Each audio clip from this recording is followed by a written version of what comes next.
that part on the, it's fine. When Kristin's done.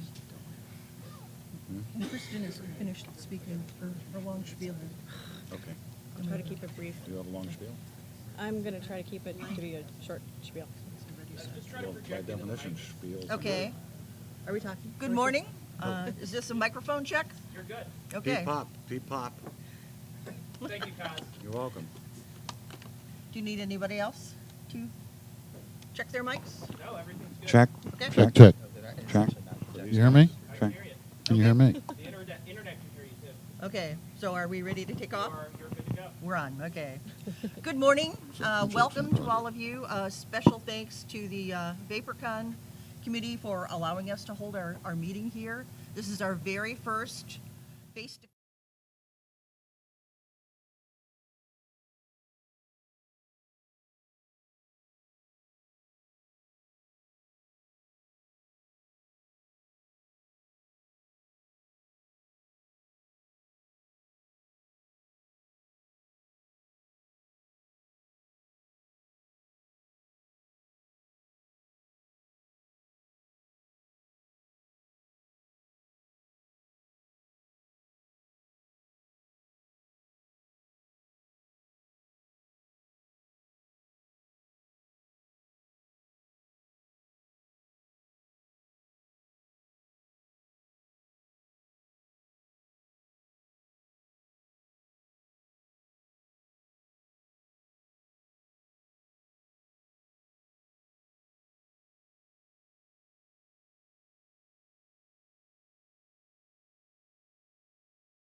meetings, and in addition, he's active in CASAA's legislative affairs.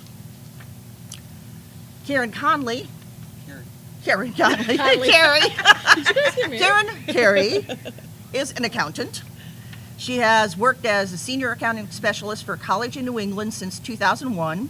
She joined our board in 2011, and we're very grateful to have her because she currently serves as treasurer. And she's organized and maintains our financial information and prepares monthly financial updates both for the board and for the member meetings. She's also appeared at Board of Health meetings to oppose local bans.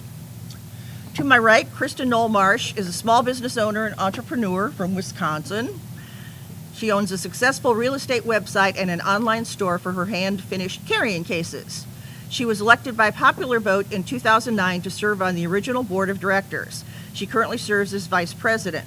Her efforts on behalf of our organization include setting up CASAA's website and web store, email system, social media outlets such as Facebook, Twitter, RSS feeds, CASAA newsletter, and constant contact email correspondence to members. She administers the CASAA member forum and Google+. She also writes the posts for the official news blog, posts the calls to action, assists with writing and sending official press releases, and hosts and administers the bi-monthly CASAA member meetings.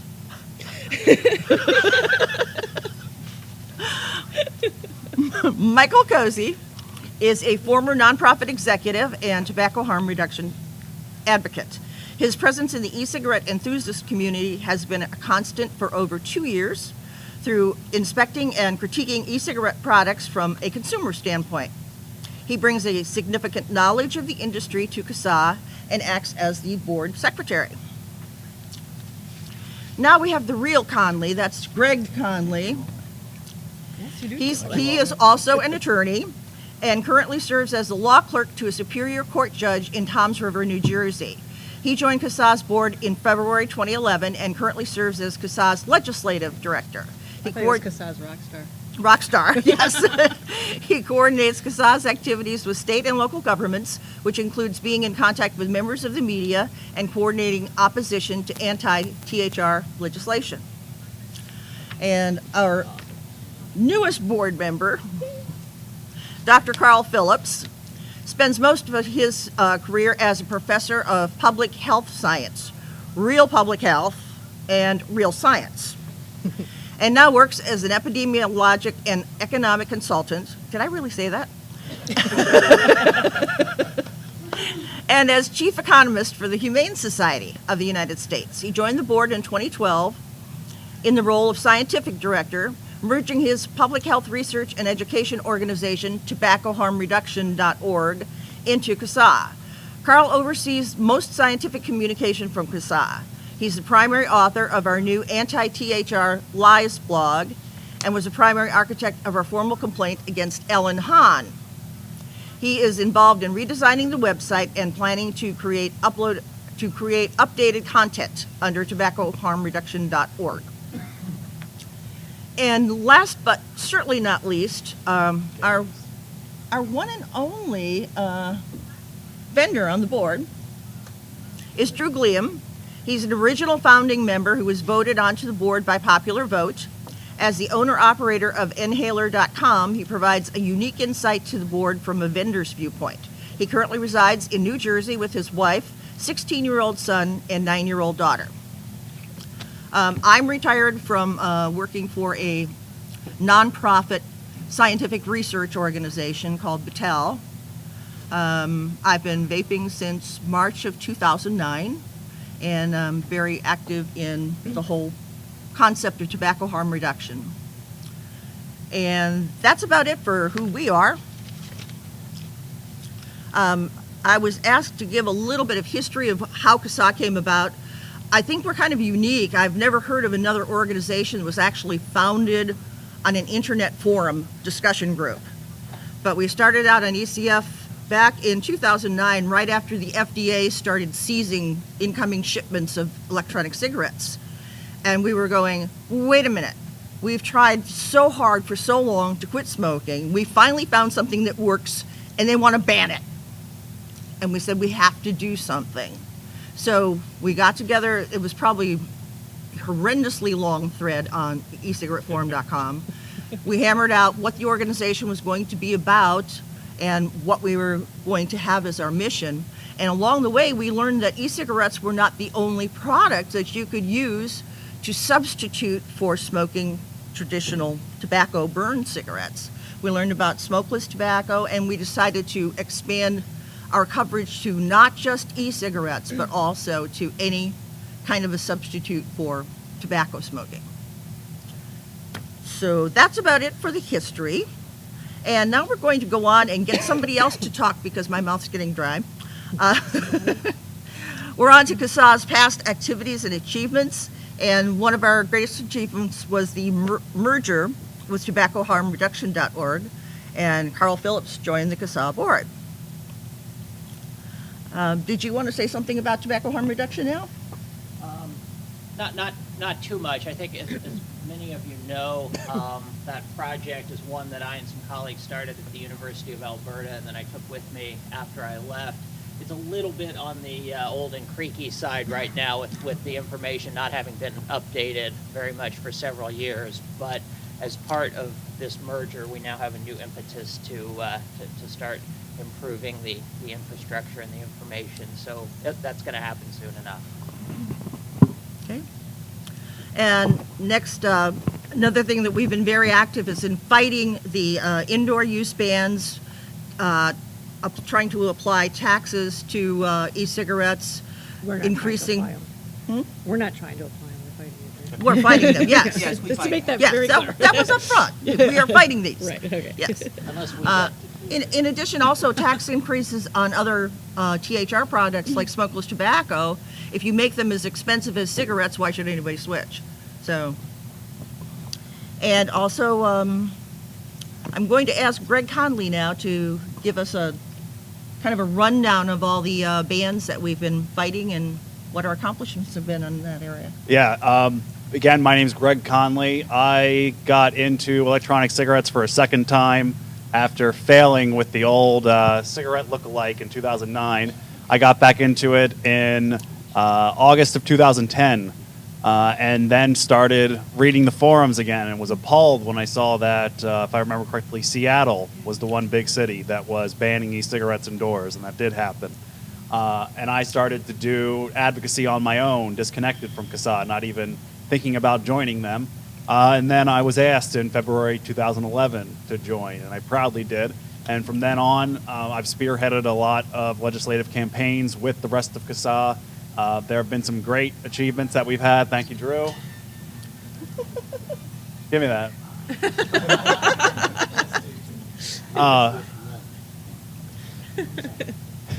And in the time since I joined, we've had quite a few successes on the legislative front. Indoor use bans have been defeated in cities like Boise, Idaho, Augusta, Georgia, some small towns that I've come to love, Muncie, Indiana, and Alexandria, Louisiana. If you're ever in the area, please go patronize them and enjoy your e-cigarette freely. Tax increases, we have defeated 2 e-cigarette taxes. Hawaii was going to tax e-cigarettes at 70%. CASAA, in combination with Volcano, really took it to that and got it immediately killed. Massachusetts recently was going to try and tax e-cigarettes. We killed that, at least temporarily. We'll see if they come back with it. Vermont wanted to kill internet sales of e-cigarettes with very little warning to the public. Thankfully, that was killed.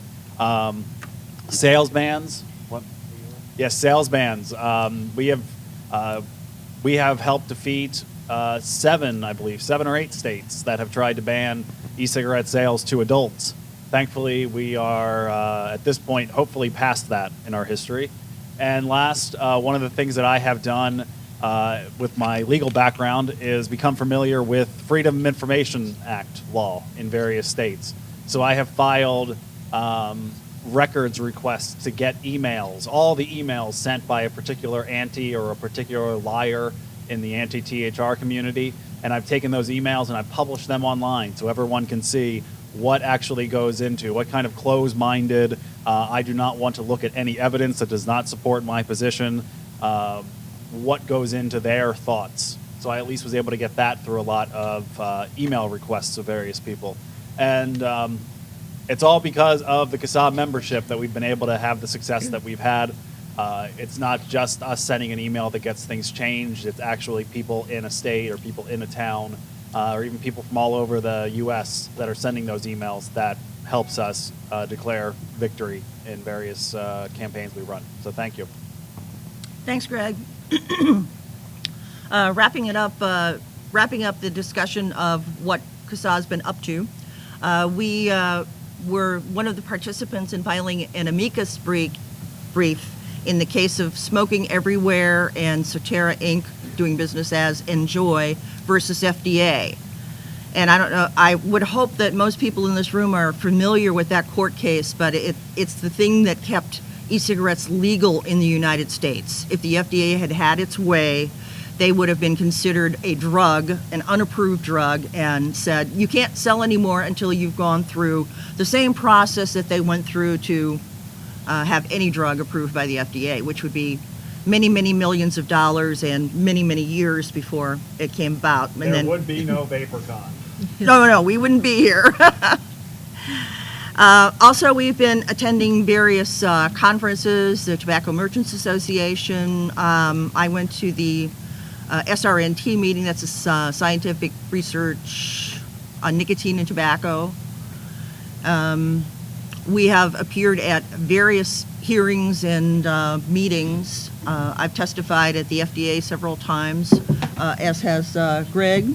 And did I leave anybody out? Carl? Carl has testified as well. I testified. And Ron testified.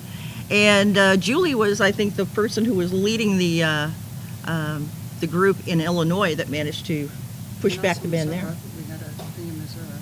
What? Missouri as well. Missouri. Okay. It's Missouri.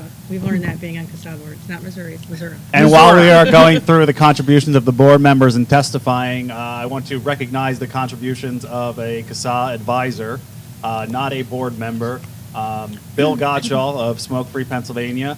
He is, again, not a board member, and we don't see eye to eye with him on everything. But when it comes to THR, he has been very valuable and has gone and testified at so many different places, it's hard to even list them. So he is not here, but we wanted to recognize his contributions. Thank you. Okay, Ron, you're on with an organizational update. Oh, I am. Okay. CASAA actually incorporated in the state of Alabama in November of 2010. At that point in time, we got together with an accountant. We were doing a bunch of things, and we had 18 months to do it. We did get it within the 18-month deadline, and we actually filed what's called an IRS 1024 form for a 501c4. That's a social welfare organization. People might ask why we didn't file for a 501c3, where the actual contributions of our members would be tax deductible. We do a little too much legislative work in order to qualify for a 501c3. So, although our operations, we are in fact as an organization, as a nonprofit, we don't have to pay taxes. The actual contributions from our membership are not tax deductible. That's really the only downfall. But we're still waiting back on word from the IRS, and we hope we should hear it. It's usually a 6-month or more process. It happened in May of this year. So, and we're hoping to get word back, and we don't foresee any problems with approval. You can't hear? I'm sorry. Well, the microphone. Well, I'll just start from the beginning. CASAA, I'm usually very loud, I'm sorry. CASAA actually incorporated in the state of Alabama in November of 2010 as a nonprofit. Prior to that, we were basically an unincorporated organization. We weren't, in fact, a corporation. At that point in time, we decided that we were going to go for nonprofit status and deciding between 501c3 and 501c4. Now, 501c4 is a social welfare organization that allows for us to have legislative activities. If we were a 501c3, we wouldn't be able to have the amount of legislative activities that we do have. And as I was just stating before, the key difference is that the contributions from the membership are not tax deductible for the individuals. But we are, in fact, a not-for-profit, and in fact, we don't have to pay income tax due to the fact that we are a nonprofit organization under 501c4. So we're hoping to get word back from the IRS. It happened in May, so we're hoping to get word from the IRS any day now, really. I think probably November, December. So when we do, in fact, get confirmation from the IRS as to being a 501c4, we'll let you all know. But that's where we stand at this point. Thank you, Ron. Thank you. And now our treasurer, Carey, is going to give us a financial update. Okay. I started on the board in December, and this past December. And when I started, I took over the job. No, we don't have microphones. Unfortunately, we're Okay. streaming, but speak up. all right. Very loud. Can you hear me now? These are just recorded. Okay. Okay. Yeah, there's no. I started on the board in CASAA in December, and at that point, our financial information was with an accountant. So what I did was I got the financial information. I took everything from all of 2010 or 2011 and got all the financial information into my own accounting software that I have, and got financial statements to the accountant for last year. And I've been keeping track of our finances on a monthly basis. I do everything in QuickBooks, so it's pretty simple. We have been running very, very, very we don't spend a lot of money. We have almost $30,000 in the bank right now. Last year, we took in, from last year to this year, we're projected to double what our donations are. And we've spent about the same this year as last year. So we are really running we have a good balance in the bank account. We just recently purchased a 5-pack of press release. So the first press release we just did allowed us, it was less than $3,000 to buy the 5 press releases. The first press release we just did, and because we wanted to do the press release, it's the same as the company that was, what's the name of it? Americans for Non-Smokers' Rights. Thank you. So we bought the same press release, we used the same company for our press release to fight against what they had said, which was incorrect. And I'll be getting more into that later. So if you Okay. want. yeah, so right now we're pretty well set. We have a lot of money. We're going to start being a little bit more aggressive as far as buying advertising against local bands and putting ads in the paper, doing things of that nature. Basically, we've been notoriously stingy with spending money as much as we can because we haven't had any. So it's always had to be something really important before we could justify spending the money. And now it's a weird sensation to actually be having some money in the bank and we can actually do something. So it's going to be kind of fun that, hey, we can get these more professional press releases now and stuff. So Kristin, Segue as into long that? as you're talking, why don't you go on and talk about the website update and, Well, since we're on press release, I'll just skip down for just a second. Okay. Basically, what happened is we were using your typical online press releases, and it just goes out online to their distributors, which is not very effective. So we upgraded to a new press release service that actually physically sends them out. It's the ones that more professional organizations tend to use to distribute press releases. So we're hoping to actually get it into the hands of journalists and stuff now instead of just ending up floating out into the internet space is what it kind of they were doing. It was really a waste of money. We were trying, but it was a waste of money. So we're really happy to be. It just makes us look more professional, and it's going to get the word out to more people. So that's the kind of stuff that we're getting donations for. I mean, $3,000 for 5 press releases. I mean, think about that. That's and how many press releases we'd really want to send out. So that's why those donations are important. The website update, we are moving the website onto a WordPress platform from the current platform, and we have Karen McCool's helping us with that. She's generously donated a big chunk of time to get us started on that, but we're also going to need some volunteers to help us. If anybody's familiar with WordPress and just has some extra time to do some copying and pasting, we're looking for some volunteers to sort of help us move the content from one page to the next. So we're looking for volunteers with that, but we're really excited because it's going to be a nice, clean, very professional looking format, and it's going to have hopefully lots of the bells and whistles that we want, and keeping integration with our store and our constant contact and things like that. So that's another exciting thing that's going on too. thank you, Kristin. Michael Cozzi has started doing some weekly video updates. Yeah. Well, what we're going to be doing is we're going to do a weekly video update that's going to be available to all the vape media. That's every network that's out there that does vaping entertainment. And can you guys hear me, or am I too soft? You're Too soft. quiet to me, so I'm presuming. Okay. Project- We are going to be doing a video update every week that includes legislative updates or any kind of information that we need to get out. And we're going to be giving that video file in raw form to any of the vaping media that's out there that they can incorporate on their shows where they're covering this type of thing. The reason we're doing this is because with the proliferation of networks, we can't get somebody everywhere. So what we want to be able to do is we want to do video informationals that every network can use. Now, that does not preclude us being actually on a show or something like that. But one of the realities that we came up against is that the vape media this year, compared to the vaping media last year, has exponentially grown both in viewerships and outlets. So in order to reach them, we're using this mechanism to do that. So hopefully we'll get contributions from members. I'll certainly be working on it, and I'll be bugging everybody on the board to get involved. Great, thank you, Michael.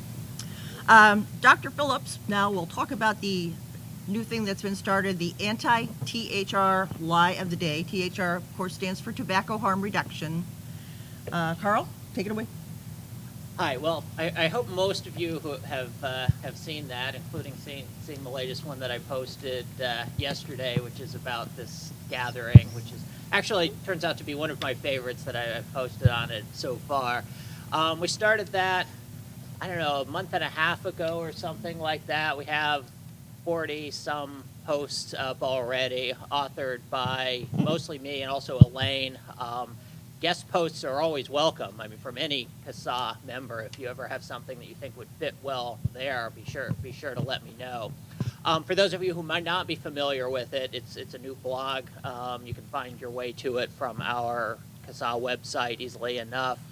And it's not just a new blog, but it's sort of a new way of thinking about things. I, for 10 years, and CASAA, since its inception, have been responding to anti-tobacco harm reduction efforts, most of which consist of sending out disinformation, by trying to provide the right information and hoping that people will come to it, trying to drive people to it, but not necessarily being so confrontational about the nature of the disinformation, though I have certainly a history of doing a bit of that. But just, in the last few months, and especially spurred on by that Ellen Hahn complaint that we filed and hope to follow up on with, similar types of work in which we pointedly go up against somebody who's specifically lying, we decided it's really time to counterattack. We're in a fairly strong position in terms of membership, readership, people who are interested and open to hearing the truth. We being the THR community, for the first time ever, really. And we, however, in spite of that, simply fighting truth with truth doesn't seem to really get the job done. And so we've become rather more confrontational about it because, what's that? We're calling them out. We're calling them out, yeah. I mean, as I've pointed out a couple of times on that website and more generally, the truth has a very clear pro-THR bias. There's no question about that.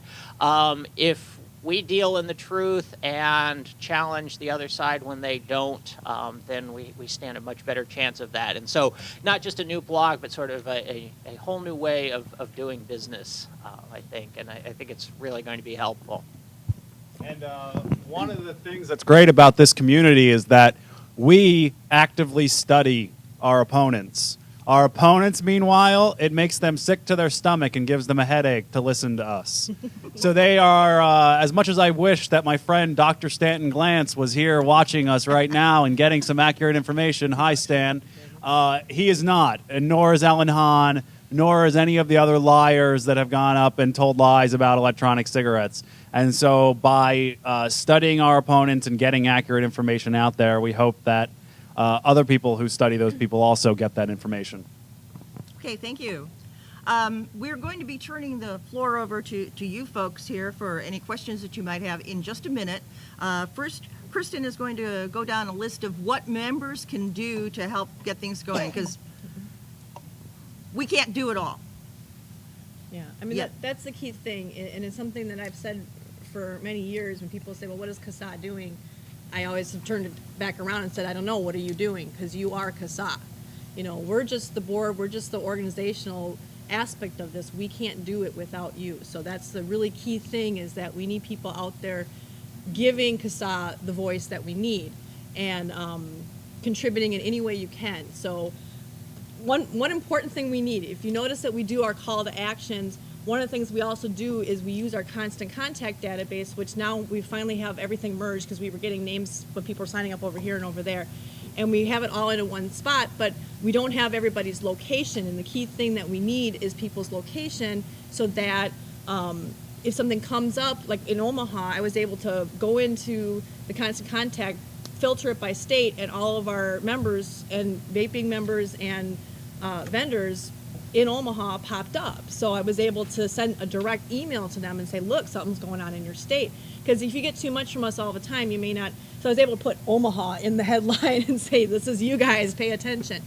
But if we don't have you, if we just have your email address and a screen name, we have no way really of alerting to us. And we're going to be starting to really focus on getting to our members in that location. So if you want to know when something's coming up, it's really important that we be able to know where you are. So you can go back in on the website at this point and go log into, I think the instructions are there of how to log back in, and just double check your profile and make sure that your state is listed in there and we know where you're at. So, and you can also sign up as a regional rep that way too. When we put, I guess, I thought, stop saying Kristen. The social media, basically when we put out we're on Facebook, Twitter, Google+, what else? RSS feed. Our blog, we've got the RSS feed. Please sign up for the RSS feed if you're getting feeds from other places where you're sending out news about events. Forward these things. If we post something on our Facebook page, share. That button's there for a reason. Please share it. Share it on your page. You never know if somebody is a smoker who is, you don't realize is a friend of yours on Facebook or is following your Twitter. That's another thing. Doesn't cost any money. Takes 2 seconds to just forward that thing and get that information out, because dissemination of information is really important in what we do, is getting the truth out there. We have on our website all of our printouts that we put together. Some really creative and smart people put these together, and they're there for you. So go onto the CASAA site. It's under printable materials. I think it says CASAA handouts right now. That might change, but that page is still going to exist once we move everything over. And you can download the medical infograph, I guess you'd call it, that's got a really great image of a body that shows how nicotine and stuff affects the body versus smoking, that you can hand to your doctors, that you can give to employers. It's got a second sheet that's got the information, like the common myths on the back of it. We have the trifold that Elaine came up with. That's a good handout that you can put in your stores. You're welcome to print these out and put them in your stores. Hand them out, again, to your doctors, to your employers, to friends. Utilize those. Get them out there. The stickers that we have, we put those up as cheaply as possible. The decals, and a lot of the vendors here, which is awesome, I was so thrilled to see, we're handing these out today, or yesterday, that have, you can go to your favorite bar or restaurant. If they already allow vaping, give them this sticker, and instead of a no smoking sticker, they can put, it has the no smoking but the e-cigarettes allowed on it, and it's got the CASAA emblem on it. Give it, just buy it, spend a couple bucks, buy it and give it to them, hand some out, and get a pack of them, and that can get people will see that, oh, no smoking but vaping allowed. What's vaping? It gets that talking, so that we can also, that can hopefully preempt if people try to start banning it indoors in that area. There's already local establishments that it's on their radar. So it's just sort of a subtle way to do it. Let's see. Make it fast. Yeah, I'm trying. The calls to action, please make sure that you're forwarding those, you're paying attention to those. Get your vendors involved. I mean, if there's people who, if your favorite vendors, and I walked around the room last night, there was a few people who had never even heard of CASAA that were vendors, and I was kind of shocked. Some of them were big companies, and they should know about us by now. We need our members to be telling these people about it. What else? And if you are a vendor, come talk to us. We'd be happy to work with you. We need you, like what they were talking about with Volcano. Without Volcano's help in Hawaii, those taxes would have probably gone through. They did everything right. They listened to us when we give them a heads up. They were actually on top of it as well, with us, which is even better. And they got their members involved. They said, come on, here's 10,000 people. Be a voice. That's and what we need I will vendors to do. relay a quick anecdote as to why vendors should care. There was a vendor who has a store in a particular city, and that city was going to ban smoking and e-cigarette use. Well, I got in contact with that vendor multiple times and said, you need to send emails, you need to get your customers to send emails, you need to go to the hearing and testify. And lo and behold, I believe he did not do anything. And what he didn't realize, and what we didn't realize, because that's not our responsibility, was that because his store was attached to an apartment from somebody that rented from him, he can no longer vape in his own e-cigarette store. So good job, guy. But that's why we need vendors to support us. And if you're even just an internet vendor, you may one day decide to open a storefront, so you don't want to preemptively have some of your business taken away. Yeah, and even if you don't have a store, if you're shipping to a certain state and that state bans it, who knows what's going to happen? Or if people can't use them indoors and they're like, why should I bother? I got to go outside either way. I may as well smoke. Why should I buy this guy's e-cigarette? Now in that state, you've lost that customer base. So it does behoove you to help with this. The watching local media. This is key, you guys. We need regional reps. If you can sign up as a regional rep, that is great. You're basically our man on the ground for us, so we have somebody to contact if we hear something that's coming up. But even if you don't want to do that, and there is a whole page on regional reps if you want to look into that. You don't have to attend regular meetings or anything at this point. It's just being there for us, basically. But if you can, as a member, just a regular member, watch your local media. If you see specifically for smoking bans, watch those, because that's where we're sneaking these e-cigarettes in. The media will not mention the e-cigarettes at all. They'll just say, oh, this little town's going to ban smoking, and next thing you know, you find out there's e-cigarettes. Well, what do we care about that one small town? Well, they start following like dominoes. So we have to watch those smoking bans. Check them, watch if you can sign up for legislative. We get a lot of the main countrywide legislative stuff, but we're losing all these little bits and pieces, and it's pretty soon it's just going to start to add up. It's this mosaic. They're just sticking them in these smoking bans. So if you just even hear the word smoking ban in your area, pay attention. Call somebody up and say, hey, what's going on with this? Are e-cigarettes included in this? And find out. It's just a phone call, but that's how you can really, it's a huge thing. We have a couple members who do all the time. She's like, check this. I heard smoking ban. And she feels bad because sometimes she feels like she's nagging us. That's awesome. We want people to give us a heads up on these things, because we can't watch the entire country for every single county and every single city. So. And it's very easy. You just look up on Google, like I live in Medford, New Jersey. Look up Medford, New Jersey Council, and you get that number. Ask for the city clerk and ask, can you email me a copy of the proposed smoking ban? Then you can look at the PDF and you can see how smoking is defined and if there's a separate definition for e-cigarette. And then that's pretty much all you got to look at. It's just a few minutes of your time. We're not asking you to come up here and join the board. We just need you to these are but that job is probably more important than anything else that we do, is stopping these things and being part of watching for this stuff, because we can't do our job without you guys doing that stuff. So, and then if you can attend the member meetings every other week, it kind of changes depending, but we do it online on a platform called GoToMeeting or GoToWebinar, where you can kind of watch a PowerPoint presentation as we discuss an agenda basically like this. We do that every other week. And I send out emails, so if you are on the mailing list, you should get an update telling you. But once you sign up once, I believe you can just keep logging back in again. I don't think you have to re-sign up. And of course, donate. Give us money. If you don't want to do anything else, give us money. Thank you, Kristin. And now we'd like to hear from you. In order for the what you're saying to get recorded, please raise your hand, and Michael will bring the microphone over to you. Michael? Michael, the guy in the red shirt. Because somebody back there was signaling. Just a quick question. You guys have talked about the growth of your donations and your support. Do you find as an organization most of your donations are coming from individuals? How are you getting your funding at this point? Are you getting corporate funding? Is it mostly individual donations? It's just curious because there's been so much, and obviously rightfully so, pressure put on the anti-organizations and their funding sources. It's just a matter of curiosity for me. We do have a number of vendors that are donating. We have it set up so you can do a recurring donation, and a few vendors are extremely generous. We have, most of our donations are coming from members. They're not coming from vendors.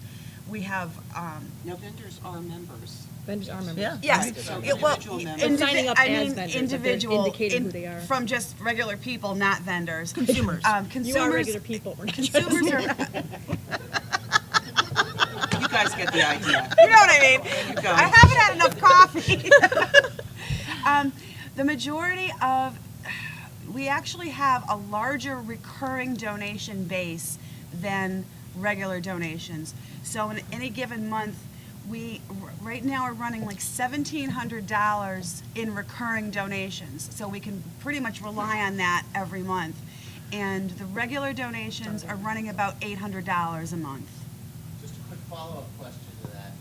With the entry of some of the new big players, Lorillard specifically, obviously the more money you guys have to operate, the more effective that you can be. Are you actively soliciting donations from, for example, that large corporate new entity within the e-cig community? Have you been approached by them? Is there a relationship there? Do they recognize CASAA? I can It's take a that. Why multi-tiered don't we question, have, sorry. the people from Blue e-cigs say a few words about that. Are they here? Wait, Hold on Wait a one second. Jay. Jason Healy, president of Blue e-cigs.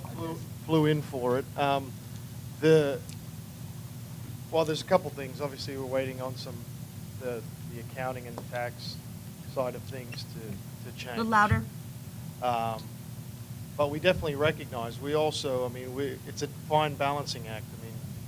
we've got 32 lobbyists out there, and we're pumping, heavy funds, including personally, into various political events and politicians. So we definitely recognize. I know the head of my lobbying department talks with Greg. So it's a process. It's a learning experience for the Laurelard side of things and the incorporation of blue. So it's improving, but it'll definitely, personally for me, it'll change once the tax situation is sorted. So you'll see dramatic change, but obviously we do recognize it coming in for the meeting. Yeah, we've always largely taken the position that companies that produce combustibles, we keep an arm's length. But as Jason said, the ability for me, when, for example, the Massachusetts tax bill on e-cigarettes was up, the ability for me to call up Laurelard's lobbyist, who is being paid 6 figures a year to be on top of things, it's very valuable, and he was able to tell me how to proceed, who to target, and he could also tell me when the problem was taken care of. Whereas when you don't have a contact, you can keep pressing things for weeks and weeks, and then in the end you turn out it was already removed from the bill 4 weeks ago. So for us, just the ability to correspond with some of the bigger vendors is more valuable than financial support. Yeah, and to answer your question, we don't go out and actively solicit donations from vendors, but we're very grateful when they go to our website and click on that button that says donate. And Yeah, that, and just to jump in, the other part of that is, and we haven't said it yet, thanks everybody for attending, thanks for all your donations and support for the vendors, vape groups, all the people you know who you are. We don't really have the time to go over individually everybody that's helped us out. You know who you are, thank you very much. One of the other things is, and we were talking to a couple companies this morning, is when we have our call to actions, and these sites that are sending out newsletters, the home vape groups and everything like that, one of the things we're trying to do right now is establish call to actions that are distributed through the newsletters. We were trying to get some of the companies to do it locally, but it's not necessarily, we don't need that. So when we do our call to actions, if you're receiving newsletters from companies that don't have CASAA call to actions, then ask them to do that, please. Please do. Because that's one of the things that really helps, as Kristin was saying, gets the word out. Also, those bouncing back to us and letting us know that we should be doing a call to action. Because, one of the things that Blue did in the past was just make a post on their Facebook page, which resulted from a number of donations. So it's really, we are CASAA, and that's you and us. So just the social networking, just talking to other people and saying, look, CASAA's working on this, or CASAA, or whatever. We're not going to debate that right now, but just, the people who are working on that, it's word of mouth that really helps us more than anything. A bounce off of one of their sites, a mention in their newsletter. It's getting our mission out there, and not necessarily everybody's going to accept it, but whatever. But, the word of mouth, again, if you're not signed up, if you're a vendor or a social networker now and you're not signed up on our site or our forum, please go there, look around. It's a couple minutes, and post that to your Facebooks and your newsletters and all that, and that's a tremendous help to us. And thanks again, everybody, for showing up.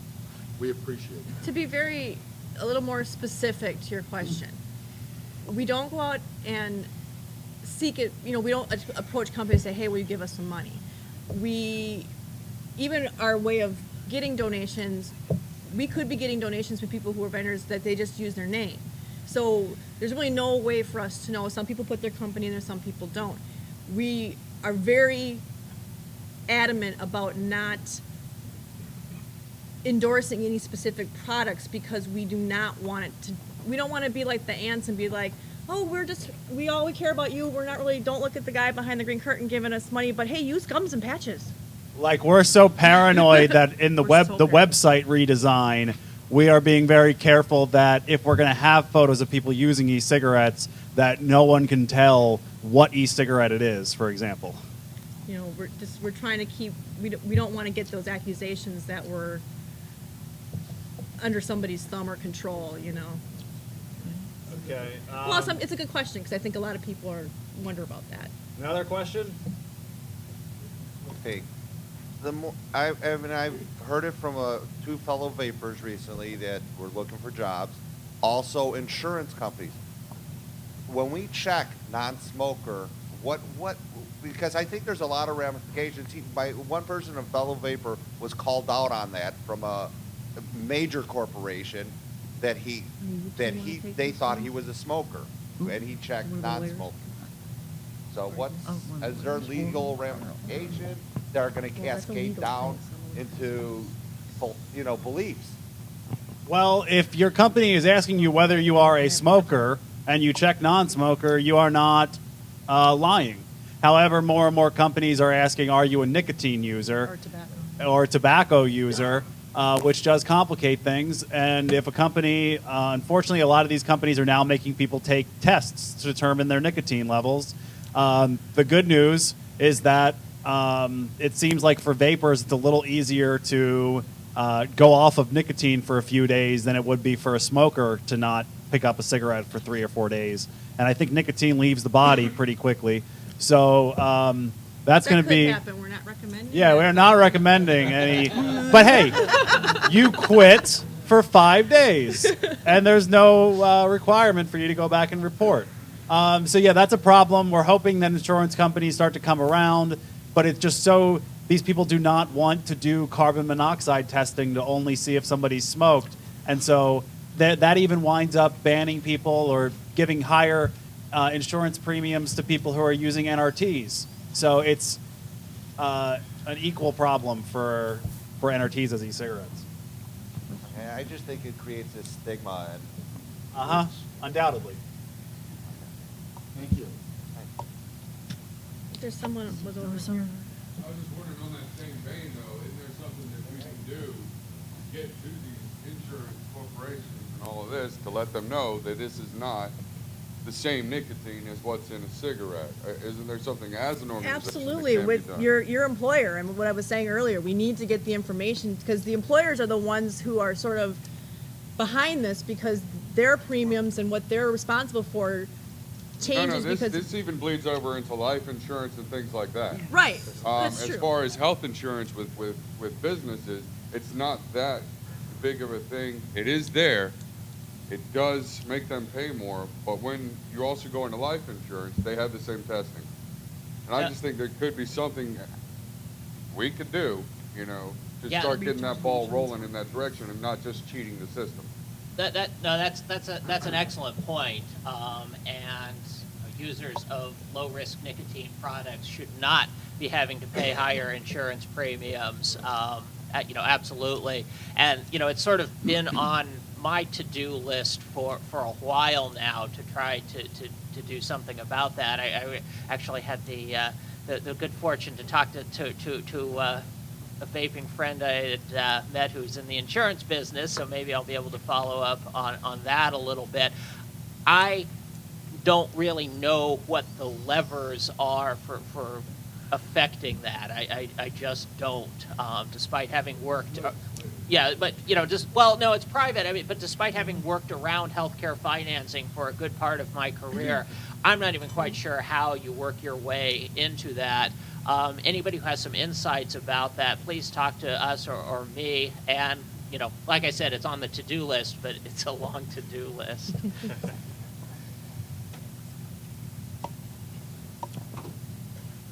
I had a couple comments. First, I just wanted to see if CASAA ever thought about doing a fundraiser, like a fundraiser dinner or something like that, to try and raise money in a lump sum for bigger projects. Maybe like a, plate per plate. There are people in the community who are happy to donate, but they need inspiration or suggestion to do that, and saying, hey, we're having a vaping dinner, gala, masquerade, whatever the hell you want to call it. You know, it's $150 a plate or $200 a plate, and getting it catered for, you know, probably by vapers who would donate their time and the food and whatever else would raise a large sum in a short period of time to kind of get a lump sum put away for backup and emergencies. The other things were, we all know that coming to events like this, there are things that you would say online to people that you would never say to their face. There are people you would love to punch in the face that you would never do that to. Really? So in that same aspect, people like Ellen Hahn, who are all talk and in her own peer group, will go and big mouth and whatever else. But if you sit down face to face with her and you talk to her as a human being, because believe it or not, some of them are actually human beings. I've spoken with people from organizations like American Cancer Society who have said to me, I'm quitting. And I found out afterwards that 2 or 3 of them that I spoke to and showed them studies and showed them that their organization was putting out lies, did quit the American Cancer Society. And I'm sure Carl has a lot of experience knowing that people, once they find out the truth, do realize that they're promoting death. Like they're promoting people dying. And they're not comfortable with that as a human being. So although, you know, sending out letters and writing things is great, and putting out press releases is great, going and meeting, I know Ellen has done a lot of this, going and meeting with people and talking to their face and saying to them, you're killing people. Like, not directly in those words, but saying it to their face does put a little bit of a bug in their head, and maybe even if it doesn't make them change their view, make them step back a little bit on the anti-e-cigarette thing. So that also helps. Yes. And the other thought was just that I have a mailing list of over 4,000 people that is already separated by state of e-cigarette users. And I do forward out the CASAA memos. The problem is I don't get them in time to do that. I get them the day before the ban or the day before the hearing. If there's any way to speed up, I know that now that you have more money, you're being a little more efficient. If you can speed up that process a little bit and get it 3 days ahead of time, or even send it to me before you send it out to the general mailing list, I can get it out to our mailing list the same time you do, and they have more days to write letters and call. Okay. Thank you, Spike. We're going to have to wrap it up here. We're running out of time. One really brief comment. I don't even have a question. I just have a comment. And, you know, I'm pretty notorious for being very critical. And I'd like to say that with CASAA building a platform on pointing out the lies of all the anti-groups, I think that at least one person within CASAA should turn that critical eye on yourself and look at what you're putting out there. Because CASAA does have information out there right now that would be lies. There are things that you have, like, for instance, on your website. If I go to the CASAA website and look at About Us, it says we are a 12-member elected board. But that's not the case. You have 2 members here of a 9-member board that were elected and 7 people that were appointed. Now, I'm not saying it's a bad thing. I'm just saying that if you're going to go out there and tell people you're an elected board, you should be an elected board. If you're appointed, say you're appointed. If a stoner idiot like myself can find something that's a lie, imagine what someone who's really intelligent can do. We've got a lot of work to update our website. Yeah. We're in the process of updating the website. It's just cleaning up is what I'm suggesting. Thank I you. think Yeah. that you need to turn that critical eye Yeah, on yourself. it's a situation that. Just to answer that, and it sort of ties in with what Spikey was saying about, you know, people, what they'll say in person and what they'll say on the internet. So that it's sort of a thing where we do clean up, you know, our stuff as often as we can. But you know, something like that, it's sort of a thing where, you know, that's where we look for help, and we're changing our website, and we're working on that. And it's true, we deal with a bunch of trolls who will say, you know, stuff on the internet, and then come to meets like this, and all act like they're being proactive or trying to help us out. So yeah, we're very aware of that. We haven't thought about doing any dinners locally or anything like that, but we'll take it into consideration. And it's not as if we're trying to hide anything. Yeah, that will be. I'm not trying to hide anything, but if you're going to go out there and stand in front of a bunch of guys with machines, you need to be bulletproof, and you're not bulletproof right now. And how do you suggest that we become bulletproof? By changing I some suggest small, that by changing some by small taking things the on the same website? critical eye that you look at the antis and look at yourself with that same critical eye.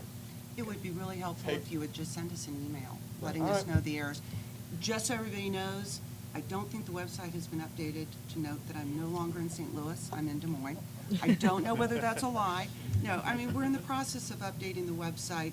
You'll see some errors, and if anybody sees some errors, please point them out. We're really accessible, Ward at CASAA. And we're aware, a lot of even the printed material needs to be updated. Right. And that has to be done. It's something that all of us want to do. Unfortunately, we just don't have the time to devote to everything. Point is the But it difference is. between an error and a lie is perception. Right. Yes. So if Because you a could lot of send things that us, they say, they if can you say, could well, send what's us a an lie? email, It's that would be different helpful. Well, thank you, Spike, Thanks. for the comments. And on the subject of the dinner, that's definitely something, a fundraiser of sort that we might try and do something next year, whether it's just drink tickets or food or something to that extent. And we would love it. I've been talking about it for months of trying to get a Libertarian or Republican or any kind of political group on the campus of the University of Kentucky to have Elaine or Dr. Carl debate Ellen Hahn in front of students with a neutral moderator. And with the call to actions, unfortunately, some of them, like I can think Vestavia Hills, Alabama, and Mobile, Alabama, and a couple others recently, we have not heard about them until 48 hours before the meeting, unfortunately. So sometimes it's just like that, but we definitely do want to work on the stuff that we do know is coming up, immediately getting it up. That table doesn't have my phone number. Just saying. Okay. Do you want to wrap it up? Kevin and who? Yes, thank you. Okay. I'd like to thank Kevin and Jamie for making it possible to have this recorded and going out to people who couldn't be here with us today. I'd like to thank all of you for coming. I wanted to let you know that we have CASAA t-shirts for sale by that blue bin over there in the corner. And for those of you who have attended the meeting, we have brought some lunch in for you. It's on the table over there. We weren't expecting so many people, though. Yeah, this exceeded our expectations. Thank you again. Yeah. Oh, and thank- anybody you. who saw my post about the case that I was giving away, if you are interested in that, come see me after the meeting. Pick up a button. Yes. Yes, we got Oh, yes. I didn't buttons. get a button. Can I get a button? We got plenty more Thank you, buttons. guys. Thank you. Thank you.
Check.